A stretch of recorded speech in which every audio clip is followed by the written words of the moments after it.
Hey, what's up, Mental Nation? Hope everybody's having a great Wednesday. As you guys know, if you've been following my post, I am actually here in Kaiserslautern, Germany. Got speaking events going on in support of Suicide Awareness Month.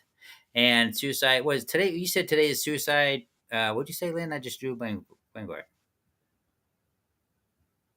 Is Suicide Awareness Day or week? Awareness Week, Suicide Awareness Week. You're muted. Oh God! Yeah, There you hi go. everybody. Yay! She's got a Yay, voice. yay, I did it. So the whole month of September is Suicide Awareness Month. Yeah. September 10 is World Suicide Prevention Day. Oh, Prevention Day. Yeah. Okay. Mhm. Got it. So Yeah. there we go. So in light of that, I'm here in Kaiserslautern. I've been doing events, got different events going on all week. So I'm super excited about that. But before we jump into that, I'm super excited about our guest Uni that's going to be on. You can hear about from her later. But before we get in that, we got to pay some bills. But so as you guys know, Wreaths Across America, who does not sponsor this podcast, but we do support them 1,000%. You scan that QR code for Wreaths Across America, and for a little as $10, you can donate to ensure the Wreath is memorialized a veteran who has passed. And it's super proud to be part of that program. Super happy with what they do. But a lot of you don't know is that you can pay a little bit extra money. You can personalize one. And so, with that, please scan that QR code. We don't get anything from that. But hey, it's a great way to support them and what they do, and super excited to be part of that. But a lot of you may not know this, but Wreaths Across America has a radio station.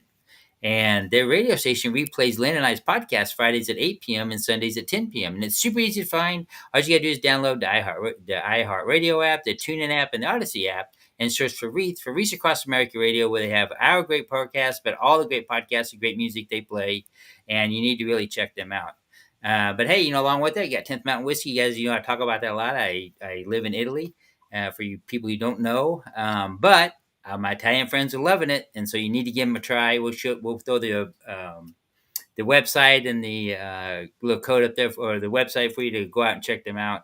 And then, of course, we have Veterans Mortgage, powered by Canopy Mortgage. You can scan that QR code. Interest rates are probably going to come down. Maybe you want to refinance. Maybe you want to go ahead and use that VA loan you've been holding on to buy your first house. But go ahead and scan that QR code, and they'll be sure and happy to help you out. Now, being in Italy is kind of interesting. So there's a lot of changes going on in the military. A lot of my friends had orders to come to Germany, and their orders got changed and had to wind up going to Hawaii. Well, PCS Paradise stepped in and helped a lot of them out. And so you can scan that QR code, and if you're PCS in Hawaii, they'll be more than happy to help you out. And they helped out quite a few of my friends. And so if you're going to Hawaii and in the military and you PCS in there, hey, scan that QR code, and they'll be more than happy to help you out. But with that, as you guys know, tomorrow is the 24th anniversary of 9/11. If you guys all know my story, I'm a suicide survivor based on what I did on 9/11. Spent 18 hours in looking for victims of that attack. And so tomorrow's going to be an emotional day with me when I'm speaking, but it's also very important to remember that day and to remember, the loved ones and and everything that went on. And so I apologize up front if I'm a little scatterbrained today. It's just because I'm a little tired. I've been speaking all day, but hey, it is what it is. And if we can keep one person, one veteran, to at least take 3 seconds and think about not doing what they're thinking about doing, it's worth how much tired I get or what everybody else is doing, because we say this all the time, but you know what? You're important. People love you and they want you here tomorrow. And so just keep that in mind, as we go through the month of September. Suicide prevention is 365, 24/7. But hey, with that, Lynn, how you been doing? I know we texted earlier, but you said you was at work and you had to quit texting. How are things going in your world? What's going on with the Reverend Warrior? Everything is going great. I just wanted to say shout out to my my friend's son, Evan Simmons. He just PCS to Hawaii, but not a real PCS. He came from boot camp in A school. So he just graduated Navy boot camp out of Chicago or Great Lakes, and came on leave for a little bit, came home, and now he's in Hawaii with family. So shout out to you. I was just thinking about that since you were talking about PCS. Yeah, years and years ago, my wife used to be an instructor out there at that school. Oh, cool. Yeah. Time ago, yeah. I definitely miss Hawaii. She was an 03 then. I'll tell you how long it is. She's an 06 now. She was 03 then, so. Speaking of 9/11, I know a lot of us 9/11 veterans, a lot of us, joined because of 9/11 and the events that happened, and definitely want to take time to remember that. But if you're having a hard time, if you're in crisis, don't forget to reach out to your loved ones. It is Suicide Awareness Month. And if you are in crisis, reach out to somebody, text 988 or call 988. People are there for you and you matter. Yeah. Speaking of Absolutely. which, that is the mission of Irreverent Warriors. We Yes. bring veterans together using humor and camaraderie to improve mental health and prevent veteran suicide. So, for those of you who are just tuning in and you don't know what that is, what we do is we bring veterans together using unconventional modalities such as hikes. We also do camping now. We have we just had a Epcot, Disney World Epcot trip that some of our veterans went to this past Saturday. We have floating trips, camping trips. We have retreats with different therapies that are available. Like the one I did had equine therapy and some sort of blue lotus, no clue what that was, meditation, things like that. We also have adventures like going traveling. If you wanted to go on a cruise, we have Alaska cruise. We have a vacation coming up in Mexico in Cancun. So if you go on www.irreverentwarriors.com, you'll see all of that. This weekend, our company Grunt Style Foundation is doing a retreat also, and I think that's going to be out in Missouri. I'm not sure if it's too late to sign up for that. But we do have more retreats if you're interested. We have one that's coming up just for the women's retreat. And I think we just had the men's retreat just passed also. But there's different retreats like that. And then the Cabo, that's the one I was talking about. The Cabo retreat is next month in November. So we have that coming up and all the other great hikes. If you're going to go to a hike this month, come to Tennessee because that's where I'll be. I'll be in Memphis for the end of the month for our hike there. So, yeah, that was kind of like a mouthful with IW, but we always got a lot of stuff going on. I recently took Tampa and South Florida under my wing, so they're under new leadership, and I'm happy to help mentor them along the way. So, yeah. And planning my big hike, which is in Jacksonville, Florida. We got Gino here. Do you work in Volusia County, Florida? I'm curious about the Blue Lotus meditation. I don't work in Volusia County. I am in Duval County. Actually, our guest at Uni is out of Volusia. I'm not sure about the Blue Lotus meditation. I know we had a guest on here previously. His name is Terry Beal. You could reach out to him. He's trying to do all these different modalities and do some sort of camping thing. But yeah, with that said, I got my friend Uni on as our guest today, and I'm happy to have her here. And she's going to talk about all the different things that she does. So without further ado, Uni, introduce yourself. Hello, everyone. Excuse me. Hello, everyone. Thank you guys for having me. My name is Uni Hoy. I'm actually part of IW as well.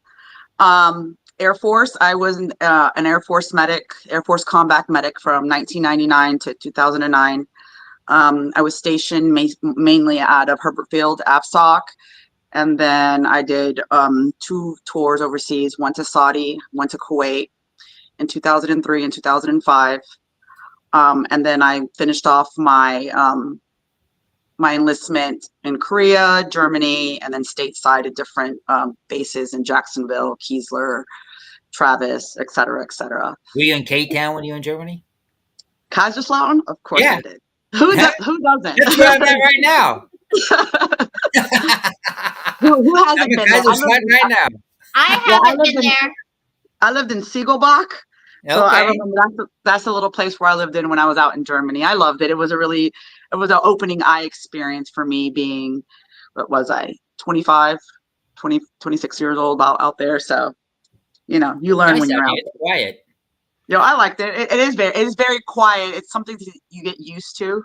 To me, it was the food and just the whole entire scenery. It's nothing like it is in the United States. It's absolutely beautiful. Yeah. Yeah, it's completely different.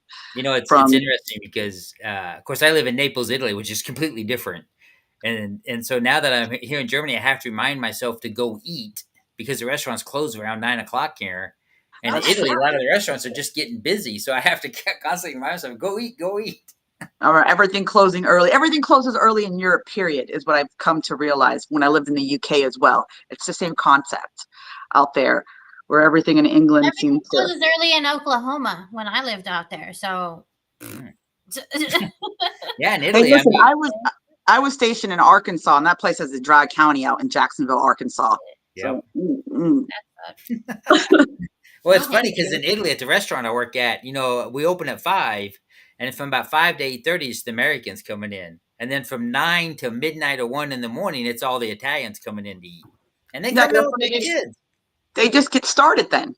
Yeah, they're just kicking it up. That's exactly what they do. Yeah, so that's what it is out here. Now I live out here in Volusia County, right in Deltona, Florida. How'd you get your house? Oh, I got my house through an organization called Purple Heart Homes. It actually helps veterans that are first-time homeowners. Oh, wow, really? Get their first house, and it walks them through the process. It helps them do just step by step, kind of like homeowners for dummies. Yeah, homeowners for dummies, but for veterans, you don't have to have a Purple Heart. Okay. That's just what the organization is called. You do have to be a disabled veteran of at least 70% or more. Don't own a home. And that's pretty much it. That's their own, they're really stringent about those two main things, 70% or more, and then you've never been a homeowner before. And then they walk you through the process and help you step by step from beginning to end.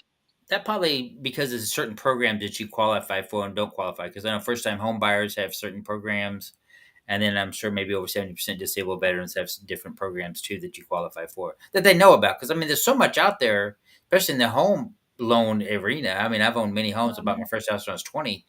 It's amazing how the paperwork you had to go through to buy a house. I mean, it's as thick as War and Peace here. Oh my God, so much. Yeah, it's incredibly overwhelming. It's overwhelming. That's why I actually was glad that this organization was there to help me. It's just like, what am I doing? Because I'd never bought a house before. The biggest purchase I've ever done in my life was buy a car or join the military. So it's like the biggest life decisions ever. So doing that, I was just like, I have no idea what I'm doing. I need someone to hold my hand like I'm a toddler through this process. And they were great for it.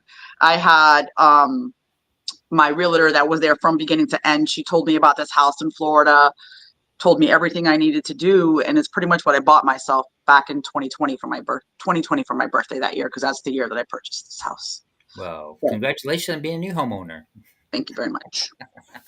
So, Uni, tell us about your military service, because I know the people that joining in, they don't know about. You talked about a little bit in the Air Force, and I kind of interrupted you, and I apologize for that. But you were a combat medic in the Air Force? Yeah. So I joined the Air Force December 13th, 1999. I was 17 years old. My birthday is December 20th, so I actually turned 18 in boot camp at Lackland Air Force Base. Wow. And then I went in with my job as being. It was just a medic, an EMT, but right around 2000, like in midsummer of 2000, the Air Force decided to merge field and flight medics together. It just, I don't know, it just happened to coincide with right before 9/11, because the 9/11 happened, and then I was shipped off to a Brooks Air Force Base for IDMT school.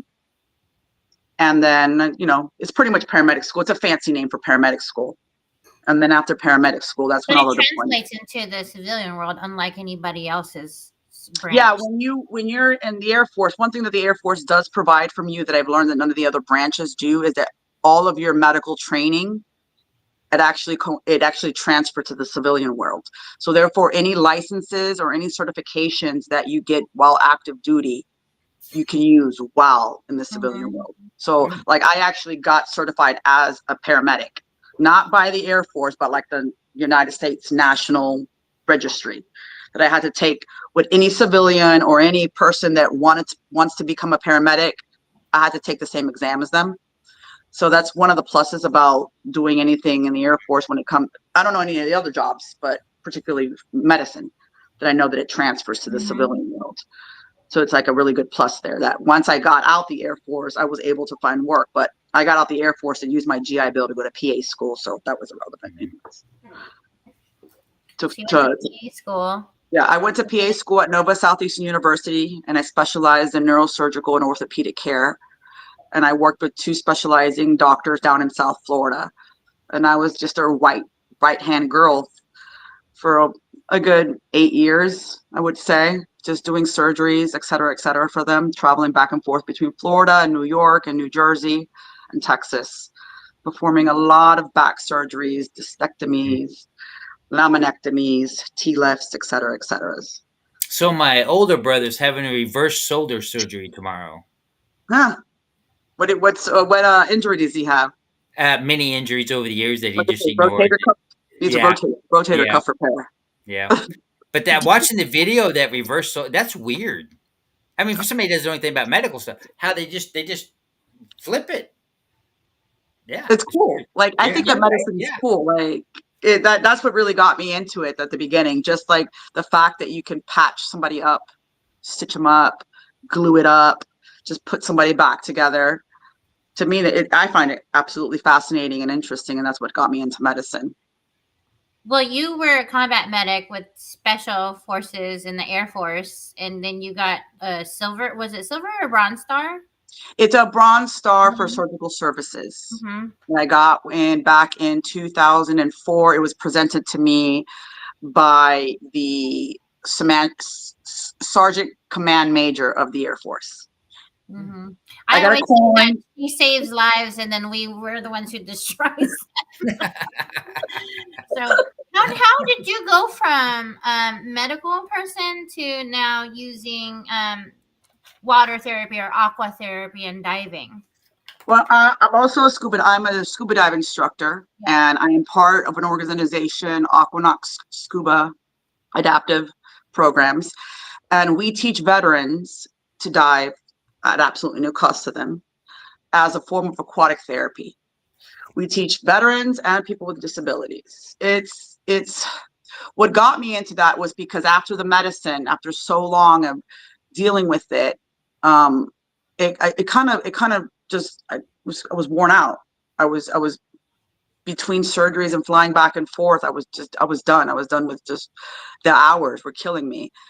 And I got into a really, really dark place in my life. I was drinking a lot, chain smoking. I didn't know what to do.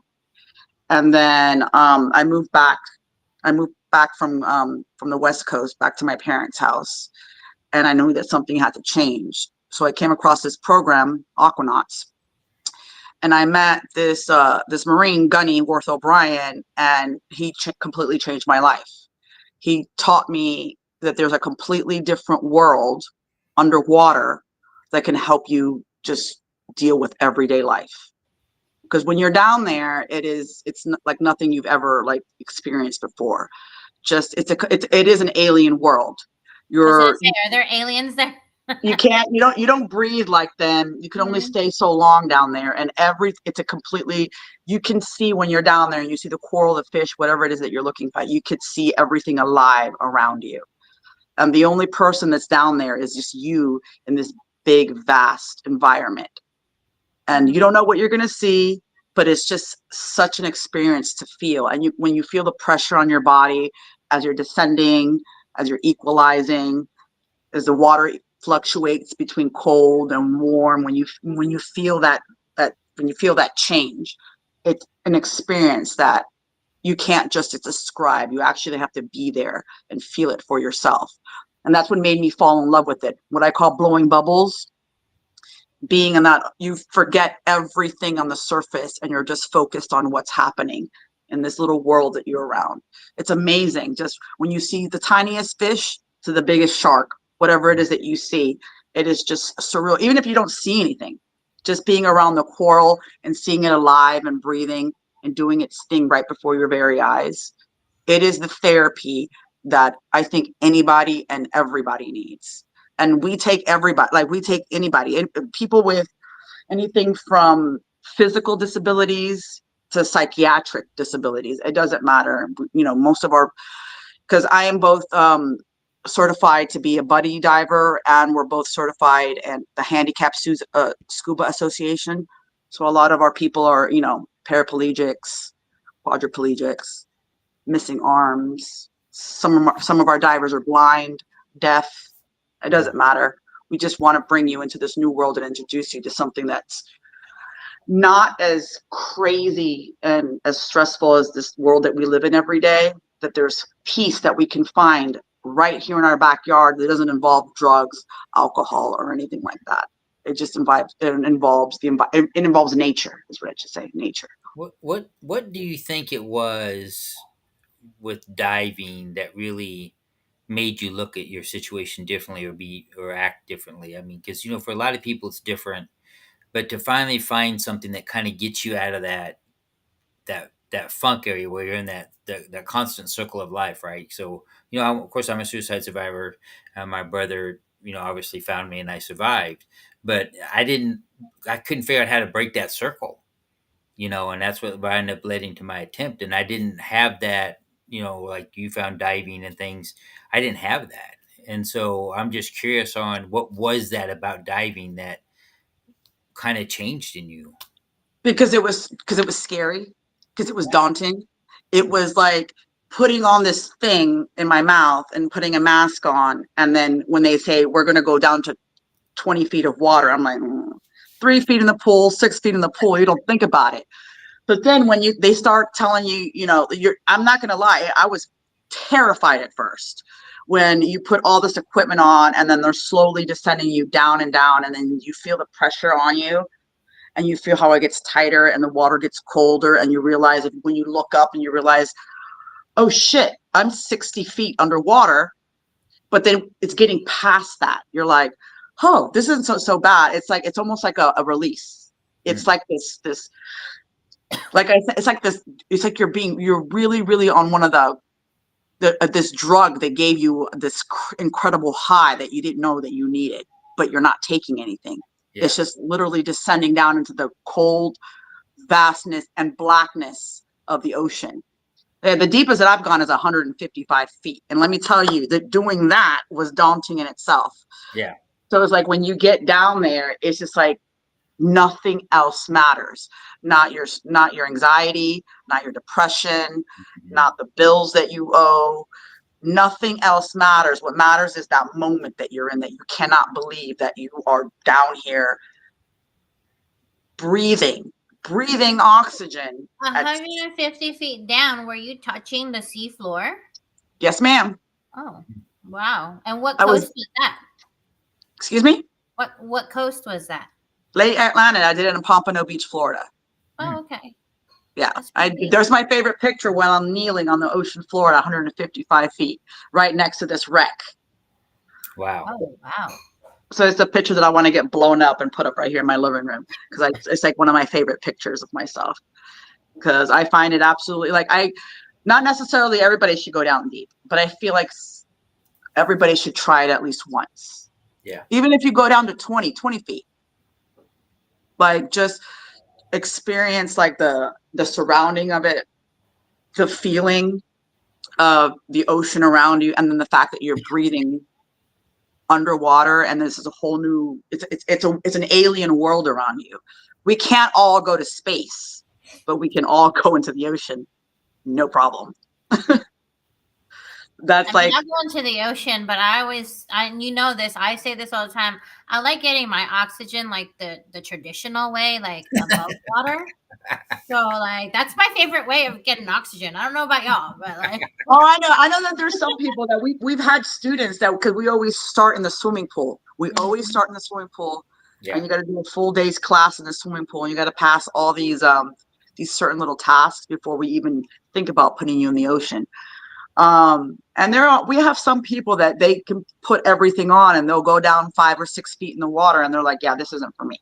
Yeah. Which we can understand. It can't be for everybody, but if you can get past that little hump, it's something that to me is very, very therapeutic, because once you get hooked on it, it's just like any other thing that you can get hooked on. When people get hooked on running or working out or going to the gym or doing stuff like that, it becomes part of your life where you want to do it all the time. Like Len knows me that I'm constantly diving. I'm always wanting to go. I just went and did a 55-foot drift dive a couple of weeks ago, just thrown off the back of a boat and then just drift with the ocean. Oh, and wow. And then just when I run out of oxygen, just go up to the surface and hail the boat to come pick me up. I'm here now. That's amazing. I can imagine the amazing, beautiful things that you've seen diving in the ocean that probably words can't describe. I'm an avid fisherman, and I've caught some very big fish in my life. But I know there's a lot more bigger fish than I've ever caught in my life down there. Oh yeah, I have done the school of fish. I've done the shark diving already. So I've done the proper shark dive. The biggest shark that I think I've seen was one of the bull or tiger sharks that were out down there. But then we've done the school of fish, like all the schools, the Goliath groupers. We go to we do particular wreck dives. So we go and penetrate all kinds of wrecks, whether they're at 60 feet or they lie at 200 feet, but then we won't go all the way to the bottom. We'll stick at a certain, area where we don't go down. Are these like old ancient wrecks, or are they like fairly new? Like a lot of these wrecks are some of the wrecks are old, and then some of the wrecks are intentionally sunk. Oh, like they were sunk, recreational diving and false reefs and whatever. Yeah, like they were sunk like 15, 20 years ago, and now they just set up a new reef program in Hollywood Beach that we were trying to go dive a few weeks ago. And we were actually called back by the lifeguards in the Hollywood Beach because we didn't have a proper dive flag with us. So we were like halfway through it. They were yelling and screaming at us, "Get out of the ocean!" And we're like, "Oh my God, I'm sorry, we didn't have our little flag." But we were trying to check out that new reef site, but we didn't get a chance to do it. But a lot of the sites are intentional sites that are done. Old casino boats, old liners, old whatever that they use, and they sink them.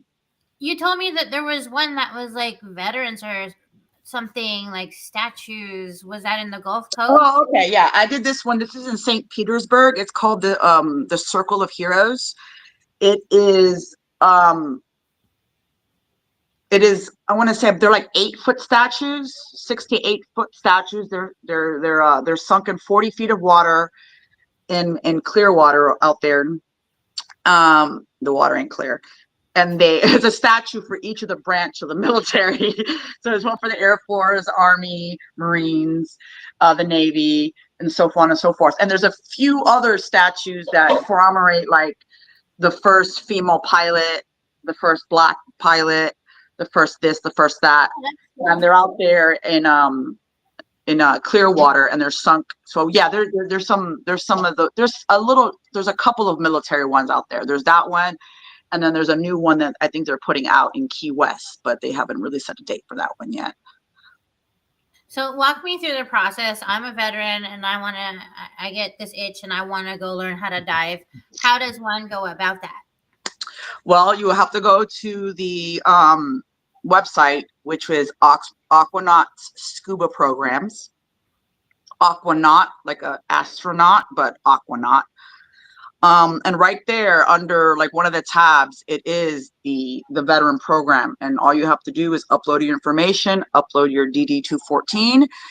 And Serena, our dive not instructor, she's she pretty much just does all the paperwork and stuff like that. She usually gets in contact with you and signs you up for the pool classes, then the beach classes, and then the boat classes, and as well as it gives you your online academics. How many classes altogether is that?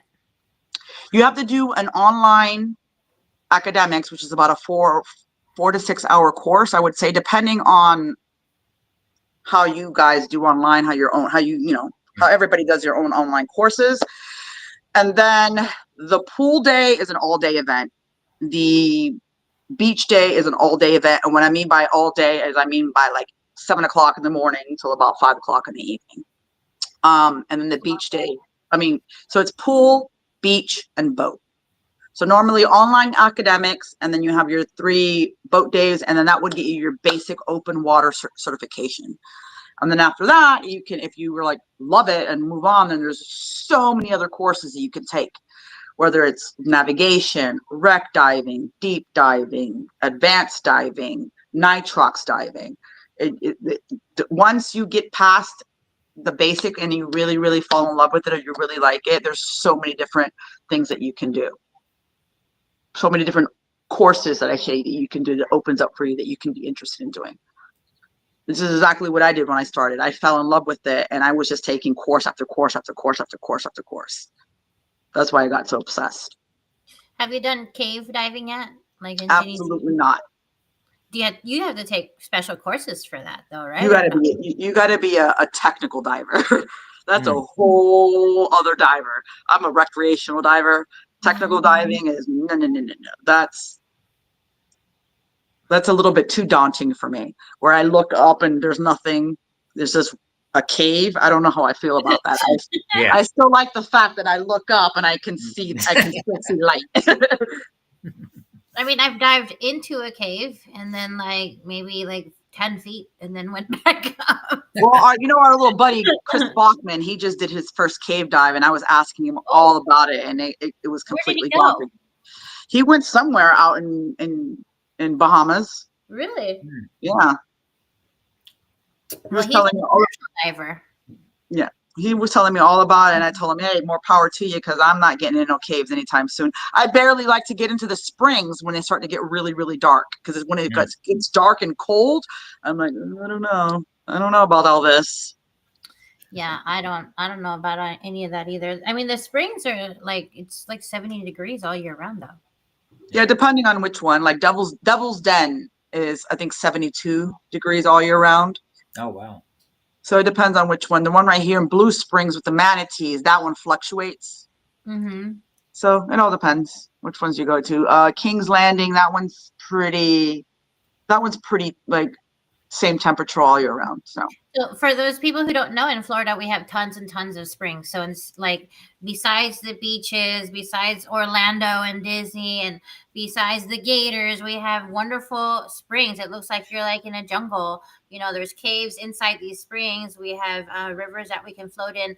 There's the one that you talk about where the manatees go to. Yeah, there's a manatee island and there's Otter Island. So you can go swimming with the otters or swimming with the manatees. Yeah. Depending on what you like. Well, that's the most important thing is and you said it early on, is if you are having PTSD or other mental health issues, it's okay to go and try new things and don't be afraid of it. I tried yoga a year and a half ago, and it was probably the most amazing transformation of my life is not being afraid to go try new stuff. And then, we moved out here to Italy, and in less than 9 months of being in Italy, I'm working in an Italian restaurant as a chef, and I never worked in a restaurant before. And so, don't be afraid to do something different. Don't be afraid to do something new. If you are a veteran, you're home and you're stuck, go find something else to do. You can do it. It's easy to do. You just got to get up off the couch and go do it. Go outside. Oh yeah, here in Central Florida, I'm starting to do the diving as well as put together a kayaking group. Kayaking's a lot of fun. A snorkeling group, kayaking, paddleboarding, snorkeling group, and then the racing group. But Len already knows all about that. We're trying to slowly put that together. Yeah. Well, I know that you have 2 kayaks that are in your backyard, and I have 2 kayaks. So there you go. That's it. Me and Len, we could already take a couple of veterans out. Let's do it. That's right. Have a good time.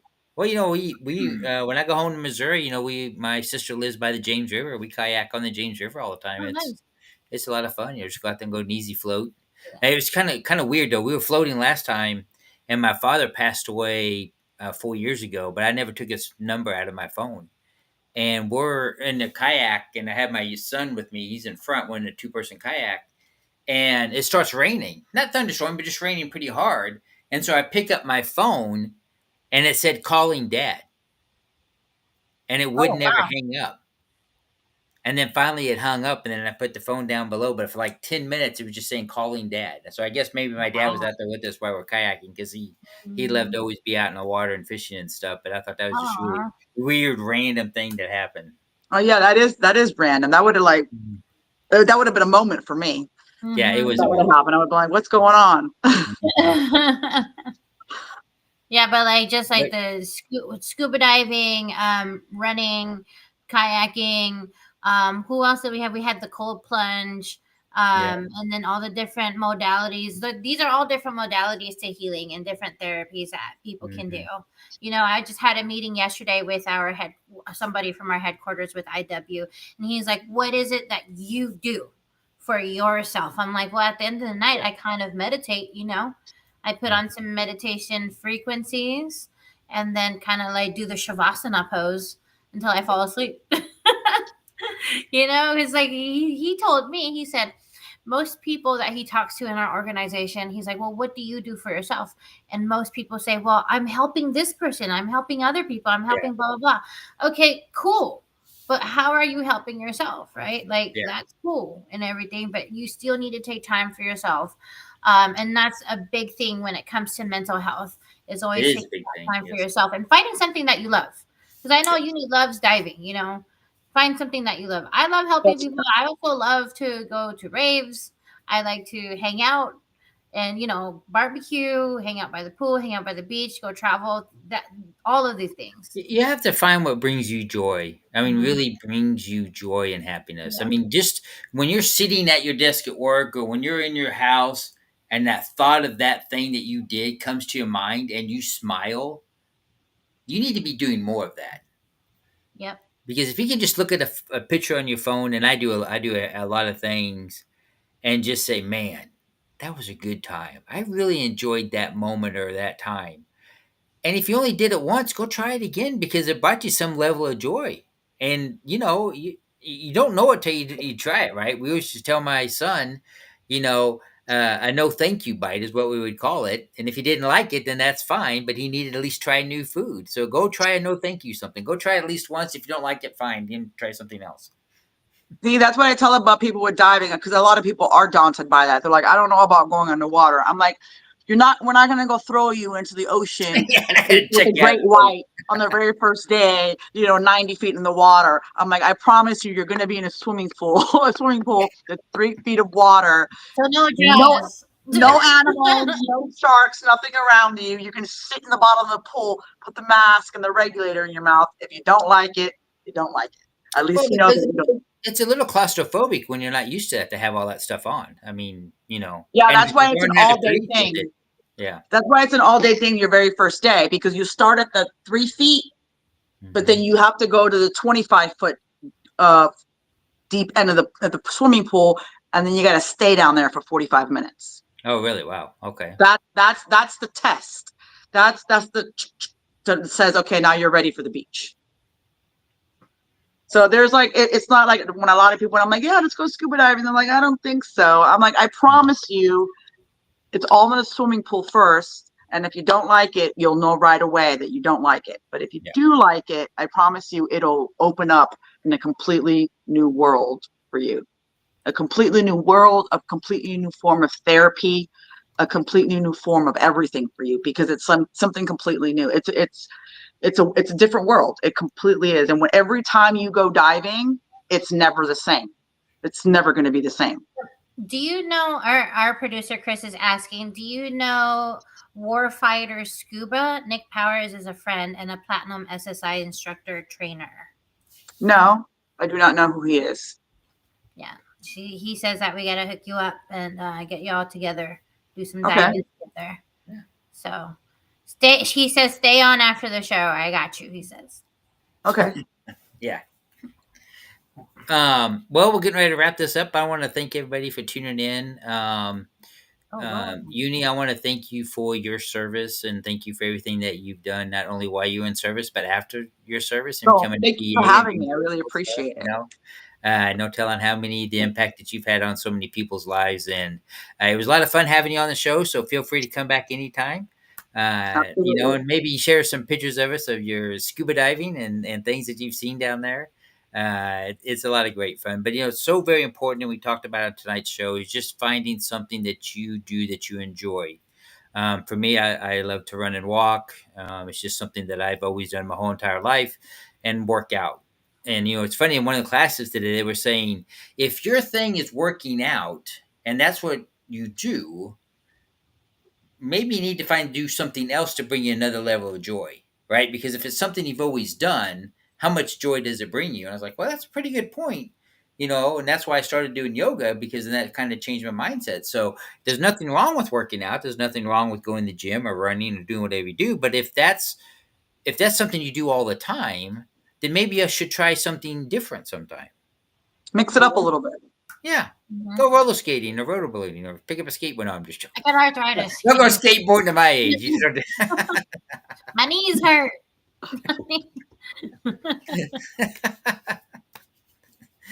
But hey, with that, hey, if you didn't miss the show, if you come in late, just keep in mind that Wreaths Across America Radio does replay the podcast at Fridays at 8 p.m. and Sundays at 10 p.m. It's super easy to find, just like I said at the beginning of the show. Just download the iHeartRadio app, the TuneIn app, and the Audacy app, and search for Wreaths Across America. You'll see all the great podcasts, all the great shows they have on. It's super fun. I'm going to be doing the live show tomorrow with them. I think it's at 11 a.m. I'm going on their live show and talk about my experience on 9/11. With that, I've talked about Wreaths Across America. You can scan that QR code for a little $10, $15. You can donate money. It is tax deductible to ensure that a wreath is placed on the veterans that memorialize them during the holiday season. Super proud to be a part of them. They have a lot of fundraisers going on now. And so please give that QR code a scan. We did post the link to the website for 10th Mountain Bourbon. Chris, you're going to have another shipment coming, because I'm coming to Tampa, Florida for a speaking event September 24th. So I'll be getting another shipment of bourbon to your house so I can bring it back to me to Italy with me. So super excited about that. But, we did talk about the mortgage. And so you got Veterans Mortgage powered by Canopy Mortgage. Scan that QR code. So pretty sure interest rates are going to start coming down. And so you might want to look to refinance that house, or maybe do some repairs to it, or maybe go buy your first home. You can look at what was that organization that helped you, Uni? Purple what? Purple Heart Homes. Purple Heart Homes. Get them a look out too. They might be able to help you out, but I'm sure Veterans Mortgage will be able to help you out too with any questions or problems you may have as you go through that process. And also with PCS to Paradise, if you're heading out to Hawaii, maybe you want to go out there and do some diving. Maybe the military is going to send you out there. Maybe go take a class before you go out there. You never know. But hey, PCS to Paradise will help you find your house out there. They've helped a lot of people, some of my friends. But with that, Uni, do you have any last words? And we'll send to Len, and then I'll close this out. Well, if anybody's interested in the diving, just go to Aquanaut's scuba program, Aquanaut. So it's AQUANAUTS, scuba programs. And you just look up. And if you're a veteran, that's how you sign up. Just upload your DD-214. And if you're interested in it, you can get your scuba lessons and your scuba certification on us. No cost. And the lessons, that includes all the equipment and everything. They don't have to worry about buying anything. All that's included. Everything's included. Awesome. Yay. Also, please check out www.VeteranTrashTalk.com. On there, you can find our shop with all our cool merch on there, and also all of the rest of our podcasts. That's all I got. Well, I would tell you that, along with doing my speaking events, I always set up a table, of course, with my books, but I also have the Veteran Trash Talk t-shirts on there. And so people can order them. And I'm telling you, the Quit Being a Triggered Pansy shirt is always very popular. Like number one. That shirt always gets conversations. And I always have it sitting on the table. Undoubtedly, somebody will always come up with me and have a conversation. And I always bring one extra one with me. Because if I have that one young soldier who's, you just kind of see that guy that just kind of needs something in his life. And he was there he was there today. And on Friday, I'm going to give him my Quit Being a Trigger Transy shirt, because he's telling me how much he liked it. But he didn't know if he had the extra money to buy it. So I'm going to go ahead and give him that shirt. And that's a good way just to spread the word. But hey, scan on that QR code. We got a lot of great t-shirts out there. Of course, you got the Mental Health Warrior t-shirt and all of our great merch out there. But hey, just like I say all the time, September is Suicide Awareness Month. Let's look out for each other. We are brothers and sisters keepers out there. And, somebody might have went quiet. Of course, tomorrow's 9/11. 9/11 had a profound effect on a lot of people. There's some not so good news coming out today. You can read about that later. With thoughts and prayers for everybody affected with the events today. But with that, you guys have a great and wonderful week, and we'll see you next Wednesday.